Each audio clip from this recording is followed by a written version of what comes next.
myself. So, yesterday was a historic day for the working people of Florida. We had so many calls for interviews and radio interviews that we decided to do this and kill a lot of birds with one stone. So, welcome to all you birds here. I'll say a couple of things.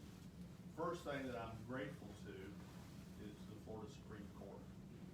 They could have gone further, but they decided to follow the Constitution, not deal with the economic side of this, where they really had no purview, and just dealt with the language itself. And so I'm grateful to the Supreme Court. There's a lot of smart people up there. The second thing I would say is one of the articles I've been reading have talked about legislators who are saying this is not needed, that they're pushing back, that this is not needed. And most of these people are my friends. Jose Oliva is the Speaker of the House, and I read that he, was opposed to this. And I've got at my house a box of Oliva cigars signed by Jose, so you can be friends and you can disagree. But what I would say to Jose and to Bill Galvano and to Governor DeSantis, who I have a huge amount of respect for, don't have any problems with that guy, is look, you have had a lot of time to do something about these inadequate wages. You've had session after session after session after session. And you got a session coming up. And if you got a better idea than my idea, do something. Put up or shut up. Unless you believe that it's fair that the minimum wage is going to go from this year $8.46 an hour to $8.56 an hour. A dime raise. Is a constitutional amendment the perfect way to address the minimum wage? Of course not. But it's the only way. And the reason we know it's the only way is because we've seen other things in Florida. We saw fair districts. The only way fair districts came to be was through a constitutional amendment. We saw felons' rights restored, not in the legislature, but through a constitutional amendment. We saw medical marijuana legalized, not in the legislature, but through a constitutional amendment. What we all know is that these legislators are beholden to special interests, and special interests do not want to pay a fair wage. And so, what my challenge today would be to my friends Jose Oliva and Bill Galvano and Governor DeSantis is, look, if you think you got a better idea than me, do it. If not, this is the only way. The next thing I would say is let's make sure when we make the headlines $15 an hour, that we're careful about that. Because the way it works, and this is very important to the voters, and I did it this way because I don't want it to be hit with a thud. It's $10 an hour in 2021. It's $11 an hour in 2022. It's boom, boom, all the way to $15 an hour to 2026. That's a long time. And do you know why it's a long time? You want me to prove it to you? I'll be 70 years old. I know I look like $1 million, and it's probably hard for you all to believe that that is even possible, that this young, virile-looking guy could be 70 years old when it goes into effect. But that's how old I will be, or dead. Remember, I've led a really hard life. Raised a lot of hell, smoked a lot of cigars, and drank a lot of Maker's Mark. So don't even count on me being here in 6-7 years. And that's an important, very important, they just keep calling it $15 an hour, call it $10 an hour. Because that's more accurate than what we're doing. Then the next thing I will say is, why me, why now? A lot of that does have to do with me being 63 years old. I have been extremely fortunate in my business life. I've invested in my attractions, hotels, and all sorts of shopping centers, and have made more money than I ever thought possible. One of the things you do as you go along is you start to think, what do I owe? What should I be doing? What is my responsibility? What is my duty? And what I've always thought is, and I've always been called to, is to do more for people. And the common thread I've always lived for is dignity. That's why we built the Morgan & Morgan Hunger Relief Center at Second Harvest. That's why we built the Ultimate John Morgan Center at Harbor House. That's why we have the trucks and the mustard seed. It's all about food and water, medicine, dignity. That's what medical marijuana was all about. And the millions and millions and millions I spent on medical marijuana was well worth it, and I'll tell you why. Because hundreds of thousands of people benefit, and I can't go into a grocery store without being thanked for it. So it was worth it. And so as I look at what I'm supposed to do, I know this is a risk because we've spent millions of dollars to get it to this point. But when I look at the risk and then I look at the reward, the way I look at things in business, the benefit that I could give to the people of Florida forever and ever and ever and ever, and not just them, but everybody else, their wages are going to go up too, would be the greatest philanthropy in my life if it passes. Because the millions I spent will turn into hundreds of millions and billions of dollars over time. And so I'm doing it because I believe I'm supposed to do it. I'm doing it because when I look at people, I actually feel their suffering. I actually look at people and go, that's not fair. And I am grateful to God that He gave me that gene to feel the way I feel about people. And their suffering is immeasurable. They get up every day and do everything right, and then have to take their children by the hand and go out to the Morgan & Morgan Hunger Relief Center and get free food. No. That should not be. We have a great housing crisis. You read about all the time. You all report about it all the time. Housing crisis. Why do we have a housing crisis? Because people cannot afford to pay rent. People cannot afford to buy a house. That's the crisis. This fixes a lot of things. This fixes the housing crisis. Because now with a fair wage, people can rent an apartment or buy a house. And by the way, this is a conservative act by me politically, and I'll tell you why. Because people right now have to make a decision. Do I work or not work? Do I go on government assistance and stay home? Or do I get up and work? And when they do the math, they go, you know what? It really makes more sense for me to stay home and take the food stamps and to take the government handout and to take free whatever. The burden, that burden falls heavily on taxpayers. Who pays for the government assistance? Taxpayers do. So when I tell my conservative friends what I'm doing, I said, this is as conservative a political move as I can think of. And then I think about what I really believe. And what I really believe is that in life, that there should be a separation between church and state. I firmly believe that. I can never separate what I've learned in church. And what I have learned in church is, when I was hungry, you gave me to eat.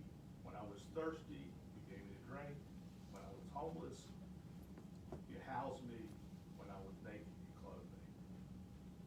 I got to go to Israel this fall, and I got to walk around in all the places that he walked. And I will tell you, it made me feel like absolutely that I'm doing the right thing, because that's what I was taught. Now you're going to hear people talk about it as a political. It's not a political issue. This is a moral issue. This has nothing to do with politics. This has to do with right and wrong and fundamental fairness and dignity. And when people are just, hey, prices are going to go up, and people are going to be displaced. People are not going to be displaced from their jobs. If you need people to wash the car, you're going to have people to wash the car. All these people who are so concerned about people losing, they're not concerned about people losing their job. They're concerned that they think that their prices might go up. Well, let me tell you something. I'll pay 50 cents more for a hamburger for somebody to have dignity. I'll pay a little bit more. Won't you? Shouldn't you? Shouldn't we? But just to show you how much BS that all is, when I came to Florida from Kentucky, I got a job working at Walt Disney World, and I did magic in the magic stores in the 70s. If you want to have fun, take me out for a drink and let me do magic tricks for you. Single greatest night of your life. And you know what the tickets cost to get in Disney World back in those days? $3. Google it. If you're a kid under $3, $1. You know we were paying those stores like $2.30, $2.50 an hour. Now, over time, wages have risen. The minimum wage in Florida is $8.46 an hour. Not livable. A ticket at Walt Disney World is $110 to $130. Not because wages went up, but because corporations wanted to make more money on the backs of the working poor. There's no doubt that the Dow Jones is skyrocketing because they make all this money and pay zero taxes, while people work at Disney, read the Orlando Sun article, and live in their car. And so when people say it's going to make prices go up, prices are going to go up because corporate America doesn't care about anything except their shareholder price and their own personal bonuses. And so I'm counting on Florida and Floridians to do the right thing.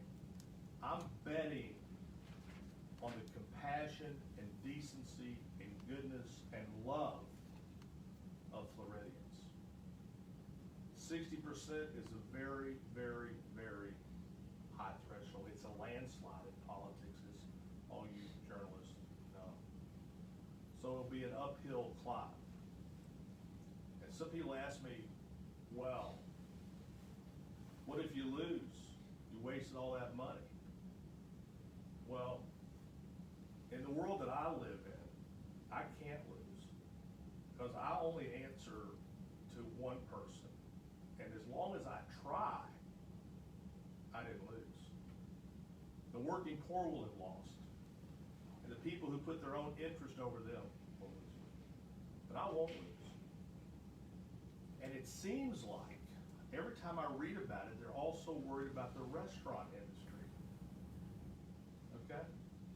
Now look, I'm an investor in restaurants. I don't control them, but I'm an investor in some major restaurants. And let me tell you about the restaurant industry. First of all, in the first year, 60% of all restaurants fail. In the first 4 years, 80% of every restaurant fails. It's a dead-end business. It's an impossible business. All of us love to have a restaurant, own a bar, have a sporting goods store. It's like a dream we had as we were a kid. And we're in the business of wage and hour violations. You know who we sue more than any other industry for cheating people out of their wages, their overtimes, their tips? Restaurants. Because the business is a dead-end business. Yet the woman who runs the industry lives on a horse farm, raises these horses that kind of walk around, you know, what these rich people horses, you've seen them on dressage or whatever they are, the horses rich people have, dressed up with feathers and shit, and makes $350,000 a year. And she said, this is too much. The fact that they're paying you $350,000, I wouldn't pay you $50,000 for it. So that is the background. We got 9 months to go. I'm not sure Governor DeSantis is against this. I haven't heard him say that. I know this, most politicians, if they were left to their own private room and their own private prayer, they'd say, you know what, John's right, but the Chamber of Commerce won't let me do it.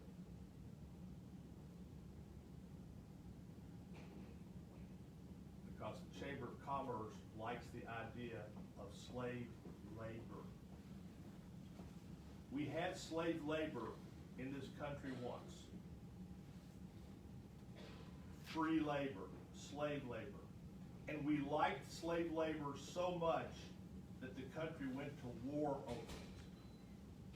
We went to war over it and killed each other, brothers fighting brothers, over keeping men and women slaves. Well, what I'm fixing to do is go to war on behalf of the working poor in Florida. I have no intention of ever running for a political office.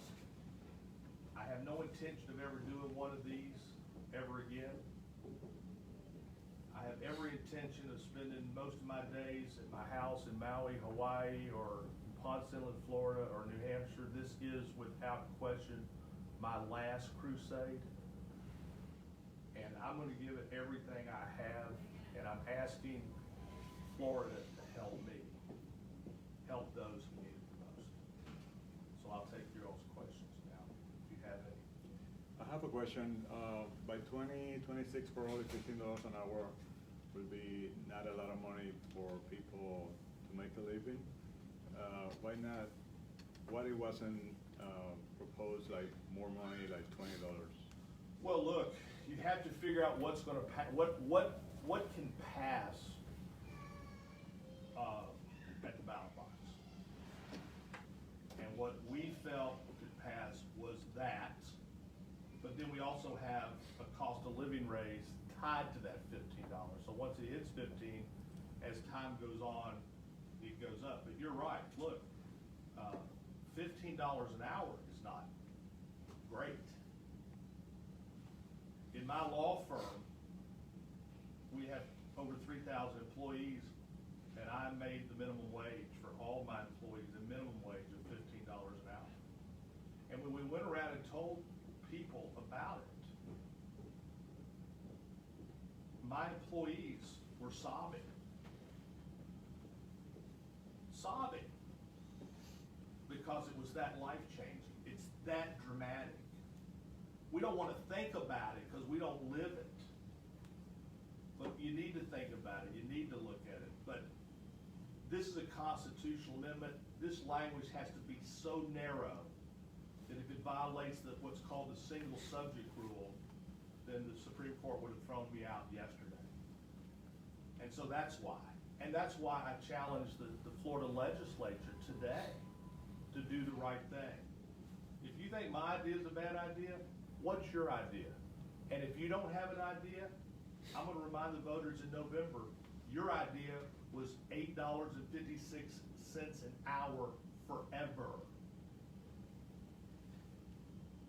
Have you spoke to Governor DeSantis, or do you have any plans to have a one-on-one with him about all this?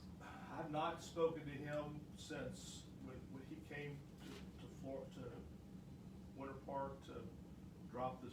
I sued the state for the smoking ban, and the reason I'm hopeful about DeSantis, I'm happy that Governor DeSantis is our governor. He's done nothing in his year that has me upset. When he came and met with me, he said, look, I'm dropping this lawsuit because I read the language and it's unambiguous. The great thing about DeSantis, he's smart. Harvard, Yale, law school. And he's a smart guy and he sees things in black and white. And so, I mean, they're all worried about the restaurant industry. I'm not worried about the restaurant industry. What the restaurant industry should do is, a lot of them should never open up in the first place, because 80% of them are going to go broke and lose everything. I remember I had a friend I went to church with who came out to see me. He worked for a company and he was draining all of his 401k and his life savings to open up a Mickey Moo ice cream place at Point Orlando, and I was like, dude, I am begging you, do not open up Mickey Moo. He lost it all. His wife's a maid now. That was 10 years ago. Trying to live the dream. How's business for you since you raised wages? Business for me is fantastic. My employee turnover is less and less and less. They are more productive. I had a visitor that came in the other day to see my call center is out in on 434, and he said, John, what I couldn't get over was how happy everyone was. Now remember, $15 an hour, that's just where we begin. There's bonuses on top, like the call center's bonuses on top of bonuses. People at the call center are making $40,000, $50,000, $60,000 a year. So my business, the raise itself cost me day one $4 million forever. But as you can see, I haven't missed any meals since then. Do you see the legislature trying to counter this ballot measure by enacting their own just to keep it off the ballot? They can't keep it off the ballot. Only I can keep it off the ballot. They can do something that they could work a compromise with me.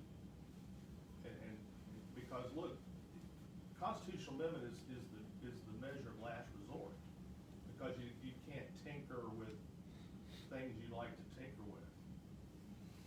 But the reason Donald Trump is president of the United States was because of the desperation of people.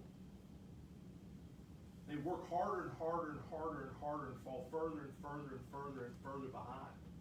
It's like they're in quicksand. And when they start to pull themselves out of the quicksand with a vine, they almost get out of the quicksand, but they're still in it. And then the transmission goes out in their car and they slide back into quicksand. They're still holding onto the vine with their head above water. Because 50% of America does not have $400 in the bank. Transmissions, I think, cost more than $400. I haven't had to replace one for a long time, but I remember when I did, and it's game over. Or your air conditioning goes out. I remember when we were little boys, we were poor. And I will say this, people ask me what it was like being poor. I said, it was bad being poor, but I was okay about it. And I'm glad I was poor, because I will never forget the taste of desperation, and helplessness, and hopelessness, and powerlessness, which has been with me my whole life since then. Our air conditioning went out one time in Florida. We didn't get it repaired for 18 months. We all slept in this one room with bunk beds. We had a fan on a piano stool. We just keep waking up in the middle of the night, moving the. Some of y'all probably had the same thing where you wake up and your brother's got up out of bed and he's taking the fan and moving it on him or tilting it up there. 18 months. And you lay there and listen, but there's other people in a lot worse shape than that because they're laying in their car in July and then get up and go into Walt Disney World. And if you don't believe me, read that, what should be a Pulitzer Prize winning series. It was just done by those journalists at the Orlando Sentinel. It'll lay it all out for you in our own backyard. The children of these people, they don't know what Walt Disney World is. They've never been to Walt Disney World. They have no clue what Walt Disney World is like. But they're never going to go to Walt Disney World. And they live in the backyard. Can you imagine how horrible? I believe you said at the beginning of the press conference that you were grateful to the Florida Supreme Court, but they could have gone further. How so? Well, there was Attorney General Moody, by the way, we're great friends too. She wanted them to address the financial impact that this would have on Florida. They said, in their opinion, it had been addressed in the lower court. They said, look, that's not, the Constitution does not allow us to go there, and we're not going to go there.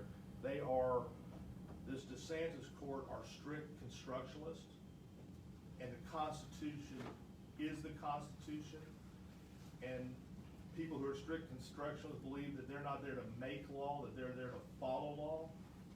And so the reason I'm grateful to the Supreme Court is they followed the law and they followed the Constitution. And they were not an activist court doing the bidding of whatever they wanted it to be. They did what was right. I have a question about the, starting in 2026, after that, the amendment says there'll be like increases due to the cost of living, but like, who implements that? Like, is there a worry that like a legislator or future legislation or legislators will do what, they did with medical marijuana and just sort of like hobble it? Like, is there? It'll be tied to COLA. Okay. It'll be tied to COLA, but look, I always worry about the Florida legislature. I mean, look at everything that's happened. Look at everything that's happened with felons' rights. Now they got to pay a fine to vote. Look what happened with medical marijuana. The letter of intent, the intent language said it shall be smoked, and they said, no, you can't smoke it. And then I had to sue them. So always worried about politicians, because in the medical marijuana side, who was my enemy? Who was against me and the sick people of Florida? The pharmaceutical industry. Who has more money than anybody? The pharmaceutical industry. Who do they give the money to? They don't want people smoking marijuana. They don't want people vaping. They don't want people eating edibles. Because if they do that, they don't eat OxyContin. They don't eat fentanyl. They don't take Percocet. They don't take Xanax. It's billions of dollars. So it's real money when you get to the Florida legislature. And this is real money because people like slave labor. I mean, can you imagine if you could have a maid at your house for free? That's what slavery was. How many people want one? I mean, it's outrageous. Okay? Any questions on the phone? Any questions on the phone? Any questions on the phone? Can they hear us? Yep. Yeah, I think we're good. We're good. Thank you all.